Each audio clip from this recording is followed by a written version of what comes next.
You're sure this guy's a Christian? Yeah, I think so.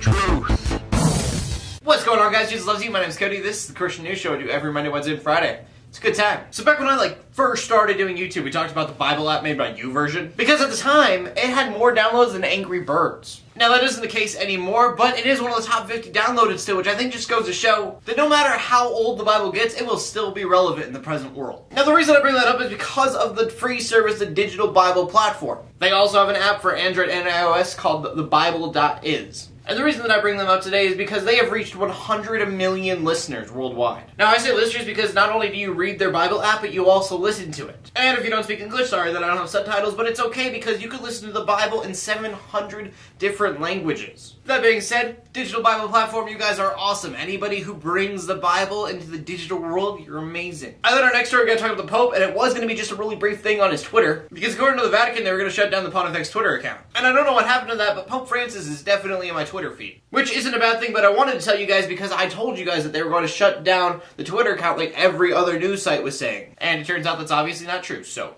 now you know. But it turns out that is not the big news of the Pope today. See, because when I heard that the Pope was going to try to do radical things Catholic Church, I thought of things like keeping a Twitter account, being super humble, maybe opening up and fixing the sex scandal stuff. But when thinking about what radical things the Pope could do, which, of course, I think about that all the time, I definitely didn't think of the Pope saying, hey, let's work with Islam to fix poverty. Like, I am very surprised the Pope wants the Catholic Church to work that closely with Islam. I mean, honestly, it's kind of like Finn and the Fire Princess. See, because there's nothing wrong with Finn and the Fire Princess wanting to be together, that's awesome. But see, if the Finn wants to be with the Fire Princess, he needs to be careful. Because it's all kind of like throwing cold water into a vat of hot oil. And if you don't know what I'm talking about, the two don't mix well at all, and usually somebody gets burned. And in the scenario of Christians and Islams, that's probably more literal than I'd like it to be. But even if you're a Christian who's not Catholic, this is going to affect you, especially if you're in the Middle East. If the Pope does talk to Islam leaders, and this all goes well, it's not only going to fight poverty, but it's also going to mend a lot of broken relationships between Christianity and Islam. Now granted, there are going to be a lot of Christians and a lot of Muslims that are both going to say, we don't want this relationship mended in any way. But personally, I believe that people having different opinions shouldn't let that get in the way of making the world a better place. Just because you don't believe the same as I do doesn't mean we can't be friends. Though if you do take my belief and you tell me to write it down and then stomp on it, I might be a little offended. And that is exactly what happened in our next story at the Florida Atlantic University. At the school, the professor told the students to write Jesus on a piece of paper and then to stomp on it. One of the students, Ryan Rotella, was so offended by the professor that he walked out of class.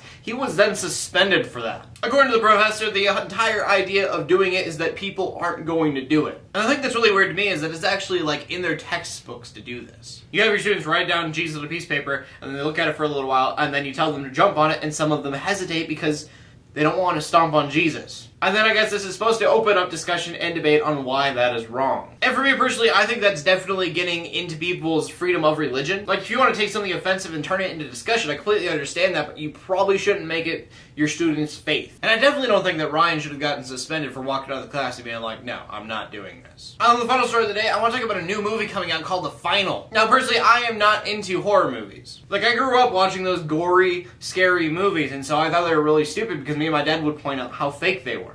Except for The Fourth Kind, because I didn't know you could say this is based off a real story when it's not, and I thought The Fourth Kind was real, because they had the documentary thing, and it was freaky. I watched the movie 2 o'clock in the morning, and everything happens at 3:33. So in other words, I slept on the couch, cuddling my Bible. But other than that, I have never been scared of a scary movie. I've always thought they were really, really dumb. That being said, I really don't know how I feel about the movie The Final, which is a Christian horror movie. And like most decent horror movies, it's going to be rated R for its gore. According to the director Tim Shea, he hopes that the movie will portray what will happen to Japan or Buenos Aires on the day of the rapture. And so the question for me becomes, can a movie be Christian and still be gory? Not just gory in context like Passion of the Christ, but being horror movie style ridiculous gore. Personally, as much as I think it'd be a weird thought, I want to say yes. I was just talking earlier today about The Walking Dead. If they were to put more Christian values in it, enough to evangelize to people, people would still watch that show. If you're bringing people to Christ who, other words, would have never seen the message, then you're obviously doing something right. And so question of the day for you guys, can there be a Christian